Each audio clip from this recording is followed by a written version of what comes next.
আজকের দিনটা একটু স্পেশাল।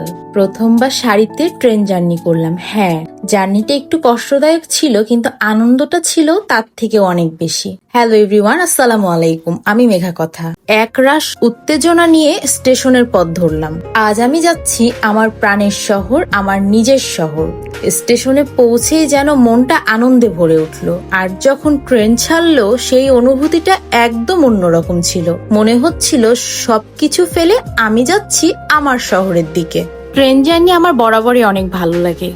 বাসে জার্নি করতে যদিও আমি খুব একটা পছন্দ বোধ করি না। ট্রেনের মধ্যে সব থেকে ভালো লাগার জায়গা যদি বলা হয়, তাহলে আমার ভালো লাগে দরজার পাশে দাঁড়াতে। এই দরজার পাশে দাঁড়িয়ে থাকা আমার নিজেকে ফিরে পাওয়ার জায়গা। এই হাওয়া, এই গতি, এই ট্রেন সব মিলিয়ে ছোট্ট একটা মুক্তি, একটুখানি শান্তির জায়গা।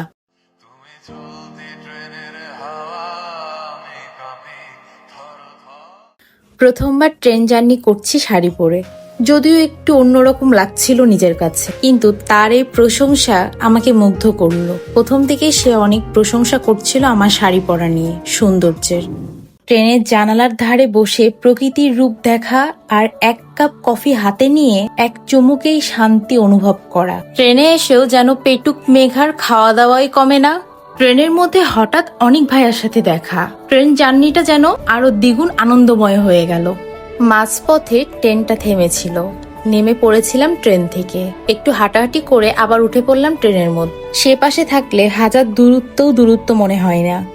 যাই হোক, গল্প করতে করতেই নেমে পড়লাম রাজশাহীতে। এক্সপেক্টই করি নাই আমার জন্য স্টেশনে অপেক্ষা করছে মা। আমার জন্য একটা চমক নিয়ে এসেছে। এত সারপ্রাইজ দেখে চোখে জল চলে এসেছিল। তবে সারপ্রাইজটা এখানেই শেষ নয়। বাসায় ঢুকতেই বুঝলাম একরাশ ভালোবাসা অপেক্ষা করছিল আমার জন্য। বাবা মায়ের একমাত্র রাজকন্যা আমি, আর আজকে ঠিক রাজকন্যার মতোই লাগছিল আমার কাছে সমস্ত দৃশ্য দেখে। হ্যাঁ, বিগত 1.5 মাস পর রাজশাহীতে আসলাম। 1.5 মাসের ভালোবাসা মা যেন জমিয়ে রেখেছিল আমার জন্য, আর সেই ভালোবাসা আসার সাথে সাথেই পেয়ে গেলাম আমি। আজকের ব্লগটা শুধু একটি জার্নি ব্লগ না, এক মায়ের সন্তানের প্রতি একরাশ ভালোবাসার ব্লগ। এই ছিল আমার শাড়িতে প্রথম ট্রেন জার্নি। আশা করি আপনাদের ভালো লেগেছে। দেখা হবে পরের ব্লগে। ভালো থাকবেন সবাই। আল্লাহ হাফেজ।